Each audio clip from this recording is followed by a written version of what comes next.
Hello everyone, my name is Azuka Ogujuba. Welcome to Media Room of TV. You cannot help but love this woman, love and admire her. I would like to describe her as the Nigerian sweetheart. She's so ladylike. So I have Queen A. We're going to talk about growth. She has a lot of endorsements. Let's say she's one of Nigeria's most popular influencer right now. Most popular social media influencer. She has a lot of brands she's working for. When I say brands that will fly out of the country on first class ticket to go and shoot, she doesn't even have time for herself anymore because she's booked and busy. So I have her on my program today and we're going to be talking. She's very intelligent, she's pretty, she's beautiful, she's sweet. Queen May, the Nigerian sweetheart. Welcome to Media Room of TV. Thank you, Azuka. Oh my God, I'm just blushing. All these qualities, all these adjectives just to qualify me. Yeah. Azuka, I can't believe I'm the one you're talking about. No, I'm serious. I'm not. Everybody knows me. I'm not good at flattering people. I don't do that. But that's how I feel now. I feel flattered. Flatter is not my thing. If I don't think you deserve me giving you any accolades, I won't even say anything. I'll just walk past. But I think you are what witness we say every woman. You know that song, I'm every woman, it's all in me. So I think you're, personally, I hardly do this. I don't even do it. I don't have time to, Americans they say it's meat riding or glazing. I don't do that. But when I say things, I really mean it from my heart. Oh, yeah. Thank you, Azuka. Thank you. I appreciate I mean, your smile, it's I don't know. I know. It's enchanting. I know. I get that a lot. I know my smile is charming. Yeah, some people say I have this aura. Some say I have this endearing personality. But for me, I'm just being me. So do you get angry at all? Do you get angry? Of course, I'm human. I have blood flowing through my veins, So when you're upset, how do you? When you're upset about things, how do you handle it? Well, there's one of the principles that has always guided me is I learned that when I was growing up, my teenage years, in church, actually, a priest was preaching and he said, when someone makes you angry or something gets you really, really angry, do not react. Take a pen and a paper. Write down all the things you would have said to that person in that your angry state. Leave it for about 2 to 3 days. Go back and read them and you find yourself laughing or saying, thank God I never said those things. I tried it and it worked. And since then, it has been my guiding principle. Okay. So, you schooled in the East?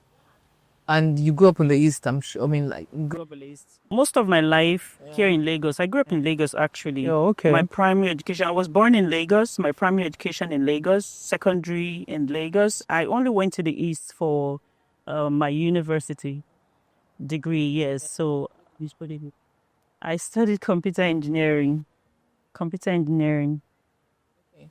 science and engineering. So did you ever practice? Did you ever practice what you studied?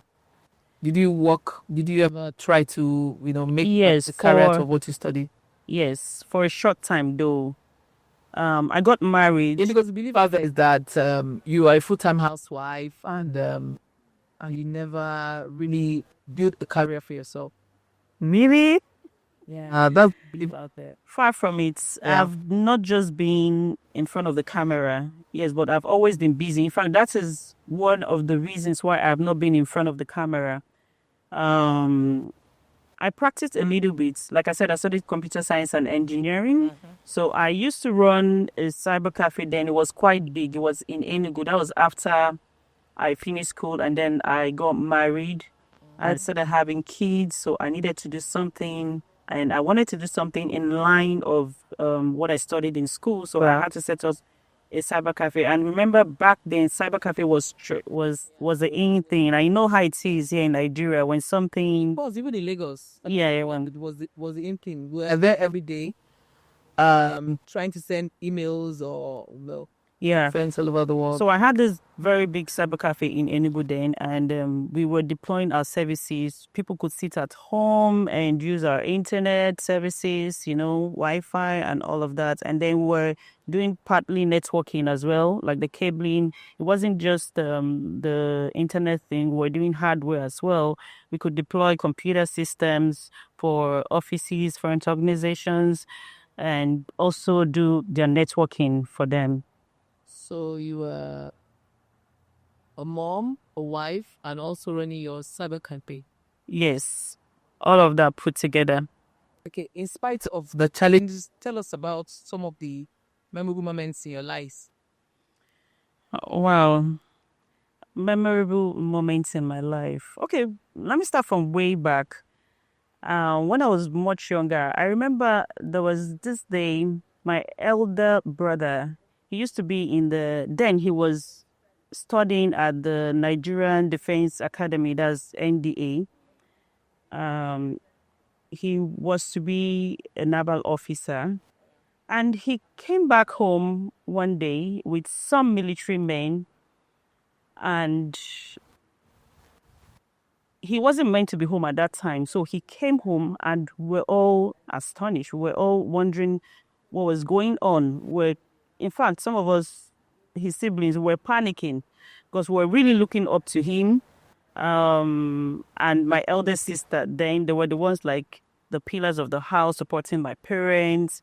So he came back home with this story that he was expelled from the Nigerian Defense Academy, and everybody was like, the whole place was calm, everybody was wondering how we're going to survive, what's going on, and it turned out to be that he was actually selected to go to the UK, to further in the UK. Yes, he was one of the best.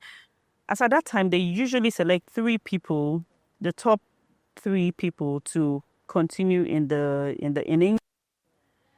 So he was actually the first of the 3. And that particular year, I think for the very first time, they had to drop the other 2. So he was the lucky person to embark on that journey. Oh, okay. So wow. It was by the time we found out, it was something to, how am I going to explain it? We're all happy. It was something to rejoice over. I could see I can remember the smile on my father's face. Yeah. God rest his soul. So it was so much relief, So yeah, how many kids were you? How many kids were your? From a large family. Oh, okay. Yeah, because I know that. I remember one interview where your father-in-law said that your dad and him were friends.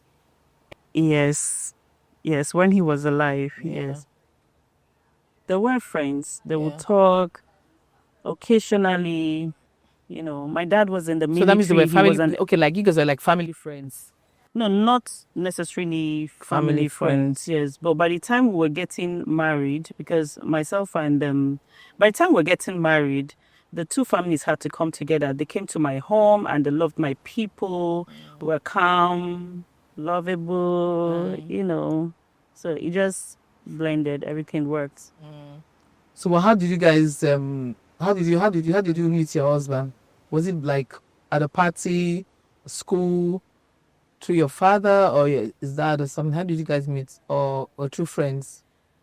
Way back in school, that was when I went to the East for my university, Dakota. Yeah. Okay, that's make guys were in the same school. Like in year 1. Yeah.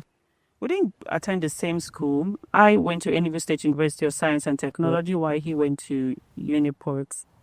But we met in Enugu. In Enugu, but in a party, something. Party? No, I was never the party type. I was a bookworm. Okay. Yes. Well, how did you guys? Was what they used to call a fico? A fico. Yes, it was all book for me. Wasn't like somebody introduced you guys together or something, or was just a coincidence? No, we met. Car park. No, we met at the GC Center. Okay. Oh wow, that's so sweet. Because I know that those days, I remember those days, GC centers, jam centers were where a lot of people, like I don't know about now, but my days, I remember then my close friend, met her current husband at the GC center. So then it was just like the hope for like the new generation, young people and everything, So okay, fine. But when you guys met, did you guys think you guys would get married, just friends, or you're buddies for like a while? We're kids, we're teenagers, so Oh wow, like there's no how were way you we guys then? couldn't. Like Ask Azuka. 16? Like 16? I didn't say so. I can't 17? remember. I have to like count backwards or Yeah. something. Oh wow, that's so interesting. But I mean, like, someone you always like when you end up marrying a young a friend, like a teenage friend, it means you guys must be very, very you must have this special connection, like paddies. Because a lot of times when you end up marrying your childhood friend, it means you guys are paddies and everything, like pals, and there's Best of friends, best simply of friends. put. As a young woman, what did you want to be when you were growing up? Okay, my dream then was to become a medical doctor. Okay. I actually got admission into University of Ibadan back then to study medicine. I had 2 admissions. My score in JAM back then was really high, so I got that admission. But what actually happened, they had this outstanding batch, something like that, and Yeah. I just couldn't wait. I already had admission with the other school, so I continued. Oh, okay. Wow. So that's why you have to go and study computer science. Computer science and engineering. Oh, okay. What plans do you have for the next phase of your life? First of all, my family, my children, focus on my children. I need to be sure they're okay. Yeah. They're school-wise, education-wise, and otherwise. So family, it's a lot for me. I'm big on family right now. I've always been. I'm bigger now. And then my brand. I have a brand. I don't know if you're aware. You should be aware. Yes. The Queen May brand. The brownie. Yeah. Yeah, so I have a lot of products, a couple of products that are out there and they're doing so well. Yeah, and your foundation too. Yes, my foundation, Mace Oasis Foundation, yes, I'm going to channel a lot of energy into that because I believe I can actually impact on a lot of lives. We have started, we're doing a great job so far, So it was launched 2 years ago and it was all about empowering women,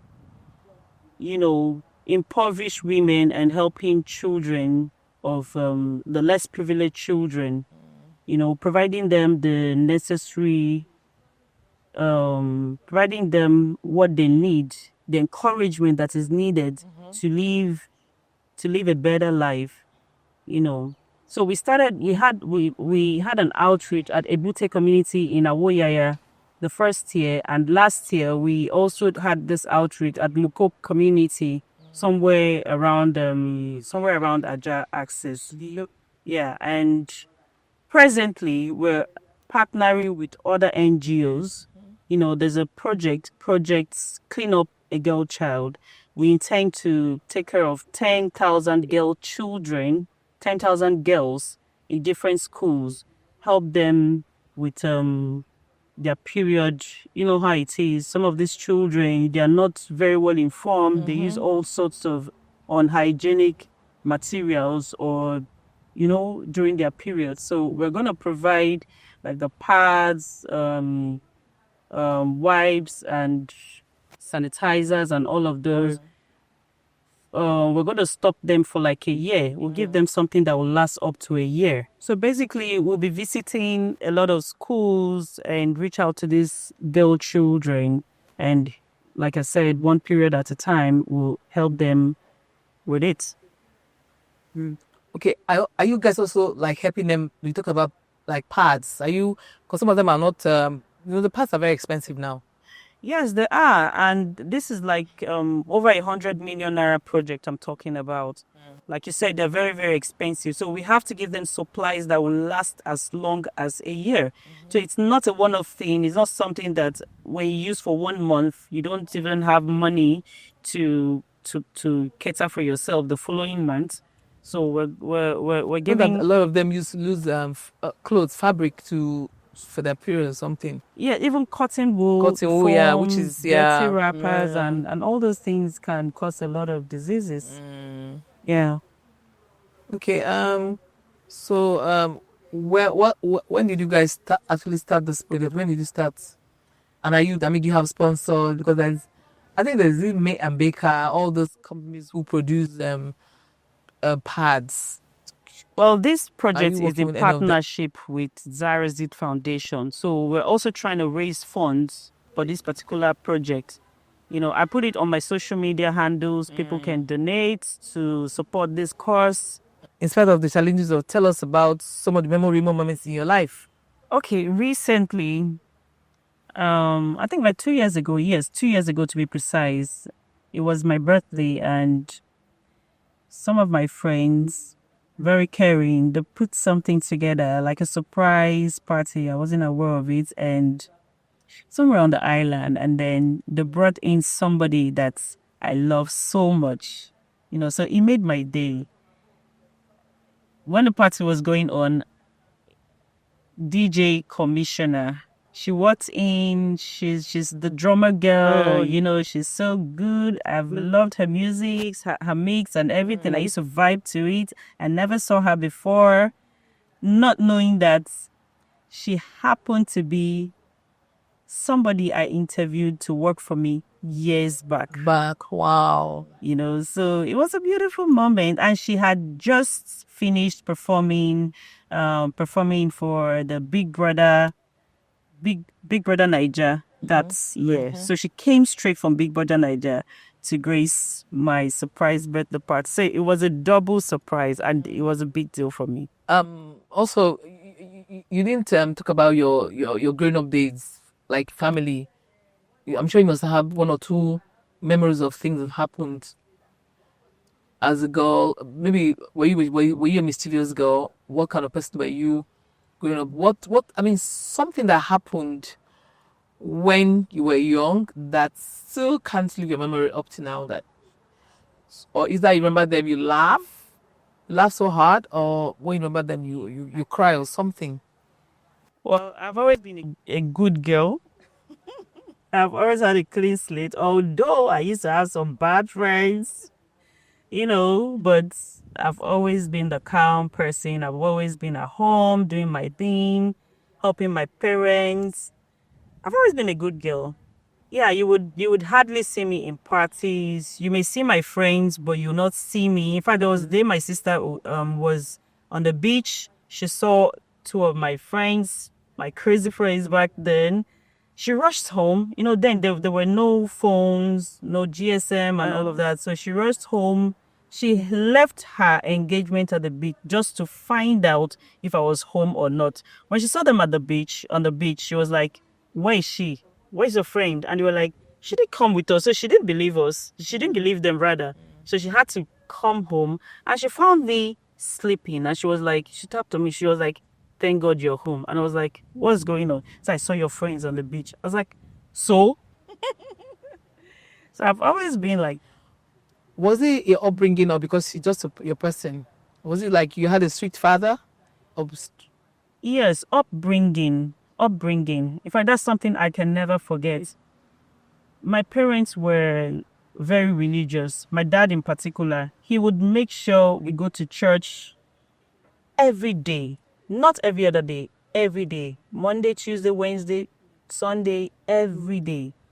And he would wake us up like 12 midnight to pray. Then sometimes it was like punishments, you know, when you're deep into your sleep and then somebody taps you, you'll be praying, your eyes closed and all of that.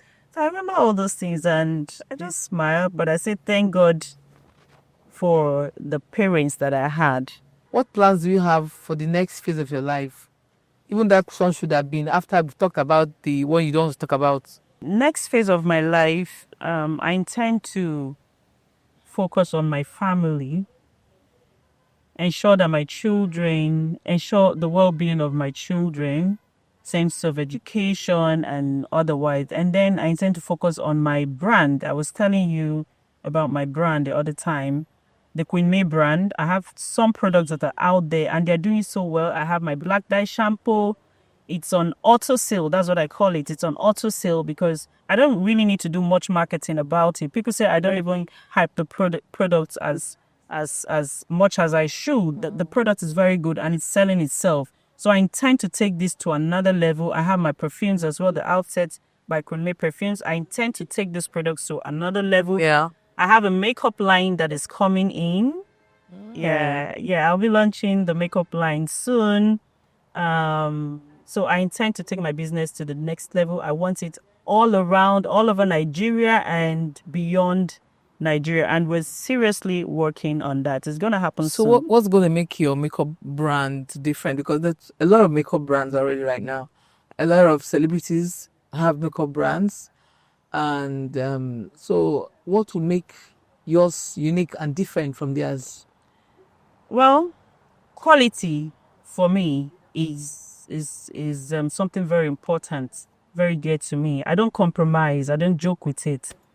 The tester that I brought in, my makeup artist I gave to a couple of people and everybody is so impressed so far. So quality for me. So you have samples already been Yes, shared? Okay. yes, the samples, yes. Right now they are doing production, large quantity, so we can push into the market. And then everybody's grace is different. God has been so faithful. There's this grace around me. I can't even explain it. So people are out there asking me, brand this, make these products for us who want to buy. There's some people, you see a lot of comments out there that even if you sell sand, we're going to buy them. Do you understand? So it's grace. It's God's grace, and I really appreciate that. My fans, my followers, they are so amazing. I have never seen. They're unbelievable. They're so supportive. Okay. What advice do you have for young people about marriage? Marriage is a beautiful thing.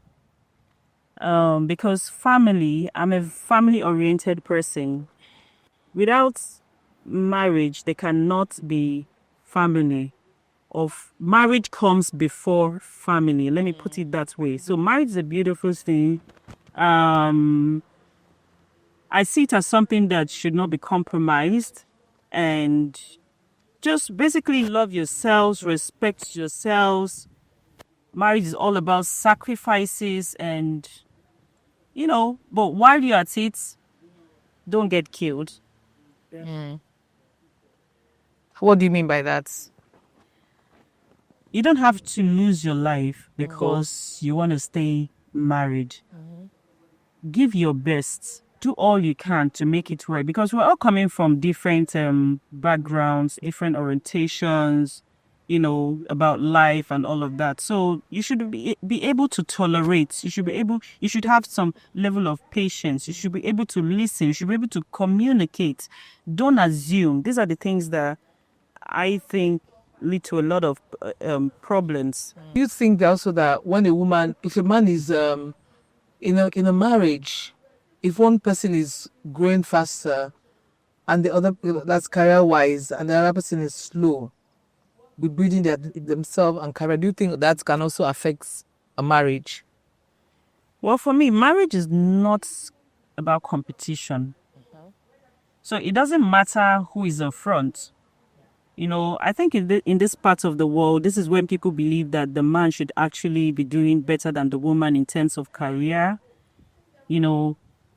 because the woman has to stay at home and look after the children. And I believe some of these men are actually scared. They're really scared about their wives doing so well because they believe they may walk out of the marriage, they may they may not respect them and all. But it's not the case. It shouldn't be. Women are there to assist the men. They're like helpers. So if you have a wife who feels she can combine her work with the family, looking after the family, taking care of the husband and the children, why not? She has the capacity to do that. So if you have a wife who is ahead of you, who is doing better than you, it is for the benefit of the family. It is for the growth of the family. So they should come together, work together, communicate, talk, and move the family forward. It Yeah. shouldn't be about competition. And it shouldn't be, I mean, like, do you also think that a lot of times, do you also think that women should also give up their life career for the home front? Well, for me, it depends. I do not believe in that. What works for one family may not work for another family. If you have, let me use myself as an example. When I was having children, when I started having children, I wasn't really working. I was at home. I did some kind of small businesses, because I'm not the type that will stay idle. I always want to be productive. So I had to do one or two things that I could cope with because I had little children and I wanted to take care of my own children myself, despite the fact that I had help. I would not leave my children in the hands of house help, maids, and all that for any reason. It is my personal decision. And my children would complete 3 years before they go to school. It is my personal decision. It was working for me. But there are people who are career women. You cannot abandon your job because you just had a child. You understand? Because you also need to bring in income for these children to be taken care of. So you just have to find a balance, find something that works. And some people have their parents who are there, or their brothers, their sisters, family members who can actually look after the children very well for them while they go out there and work. So it just depends on what works for you. Okay. So what about in a situation where when a woman has given her all and all to make her home work? So how does the woman walk out of that situation and pick up her pieces back together and bounce back to life? Well, really, it's not an easy situation. But I always tell myself, we all came to this world alone. You will not leave this world with anybody. You need to start living for yourself, first of all, before you live for another person. Some people know this. Some people are able to, discover this after maybe certain experiences. So you need to also remember you have other family members apart from the man. Remember your roots. You came from somewhere. The man is somebody you met at a certain stage of your life. So what about those people you started with? How would they feel if you exit this world because of a man? It's really tough. It's really, really tough. Because we've had some a lot of situations, I mean, like on social media, that what will actually drive a woman to commit suicide because of marriage factor, because of heartbreak. How does the woman just decide, like, no, I'm going to overcome this, I'm going to move on, I'm going to make myself a better person? That's what a lot of women still don't understand, how to get out of that situation. You have to motivate yourself. You have to inspire yourself. You have to talk to yourself. You have to tell yourself the truth. Like I said, you have to live for yourself and live for other family members, for your loved ones. Surround yourself with those that genuinely love you, those that care for you, and then hold on to God. Pray. God said we should seek Him first and every other thing should be added. Do not put your trust in man. Yes, it's good to trust people and all of that, but do not depend. Let me put it this way. Expect the best, but prepare for the worst. We all react differently. We don't know how we'll handle the situations, but it's God's grace. Really, it's God's grace. That's why I said you need to hold on to God. You have to be prayerful. If you're prayerful and then you surround yourself with the right people, I think you'll be fine. It's only a matter of time, because once there is life, there is hope. Do not forget that. No matter what situation you find yourself at any given point in time, remember that the only constant thing about the only constant thing about life is change. So people can change. Brace up. It's okay. It's hard. It's very, very hard. But that's not the end of the world. You do not know tomorrow. Tomorrow is pregnant. Life is pregnant. Life is full of expectations and all of that. Life is just like a pregnant woman who has not gone for a scan to determine the sex of the child. You never know. It could be a boy, it could be a girl. So do not give up, because you don't know what tomorrow holds for you. And again, sometimes in life, certain things happen for a reason. You might not see the reason at that point in time why certain things are happening, because you're depressed, because you're going through a lot of emotions and all of that. But later on in the future, just hold on, hang on. You might be able to look back and laugh. What is female Tukade like? Well, presently, sleep, wake up. That's when I'm not working. Like you said, I happen to be brand ambassador for a lot of brands. A lot of brands. Yeah, it's not an easy thing.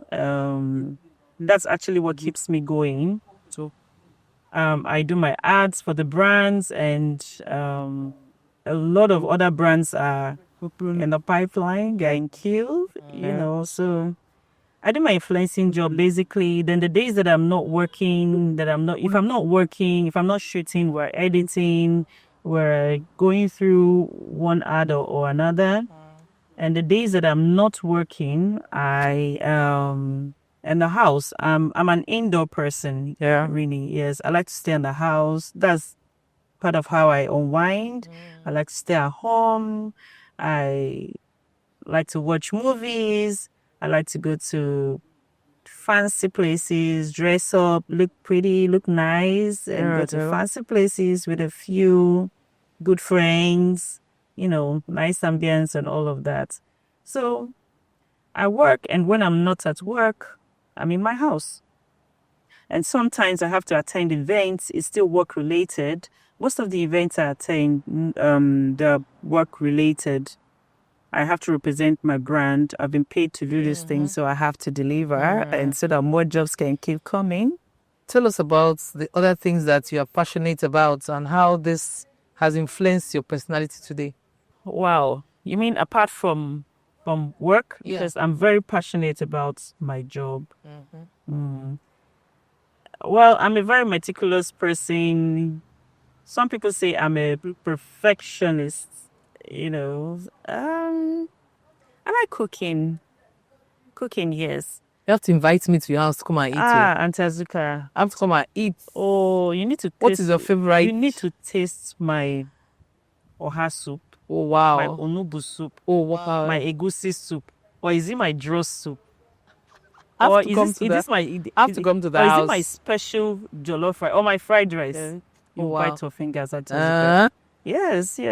And when I'm cooking, like I said, I'm very, very meticulous. And when I'm cooking, I cook with a particular taste in mind. I'm very intentional about my dishes. I don't just cook. I don't just eat because I want to eat. No, because I need food to survive. No, there's a particular.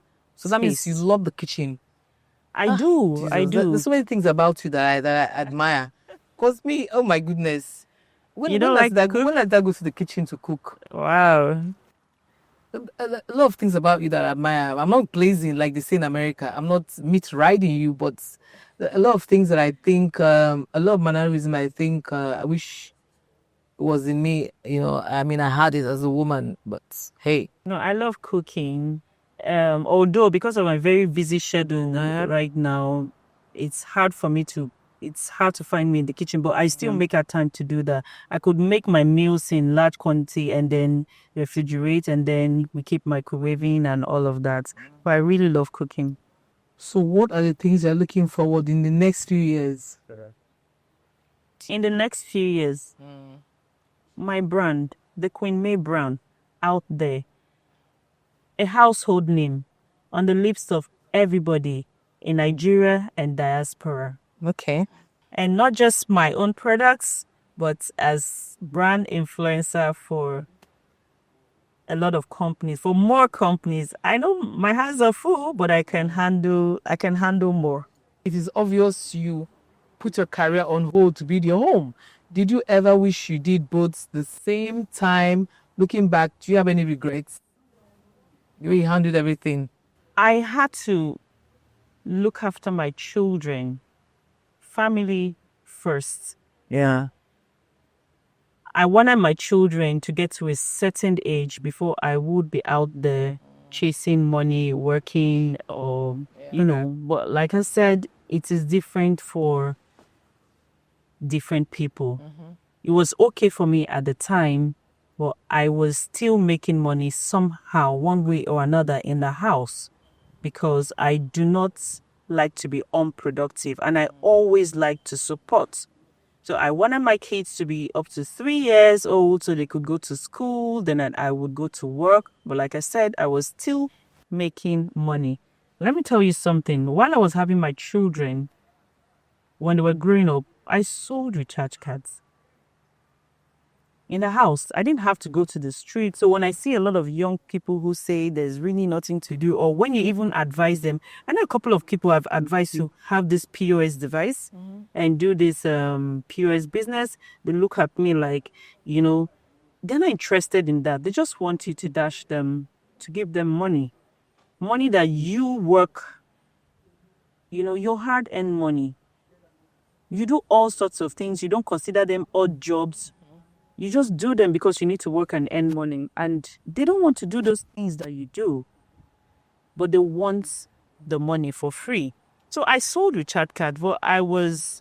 Why still married and having your kids? MTN, all of them, yes. But because I couldn't go to the road, I couldn't be on the street selling the recharge cards, I devised a means. There was something called VTU then. I was in Enugu, but I was selling recharge card to people who were in Lagos. I was selling to people in Abuja. I would contact some companies, let me give you people airtime for this period of time, and then you pay me at the end of the month. I just had to find something, and it worked. It really, really helped at that time. Also support your home and, Of course, yes. Yeah, okay. You would never catch me idle. Even when I was in the university, I was running some businesses. And I remember when I graduated from school, I had enough money to buy shares. I think then it was Zenith Bank shares. And it helped a lot.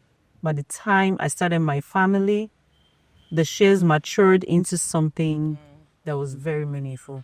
How do you relax when you're not busy?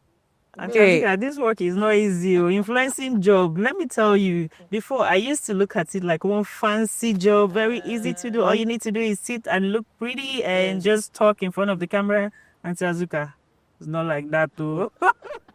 Oh boy, this job You can be on set like a whole day shooting. We shoot like 2 a.m. Wow. What are we shooting? It's not a movie. We're shooting commercials. Okay. It's a serious job. It's a serious job. And then these brand owners are calling. They want their ads today. They want it by 5 o'clock. They want, so there's a lot of pressure. And then you have to keep coming up with content. Most of the ads, all the ads I do, they are my own ideas.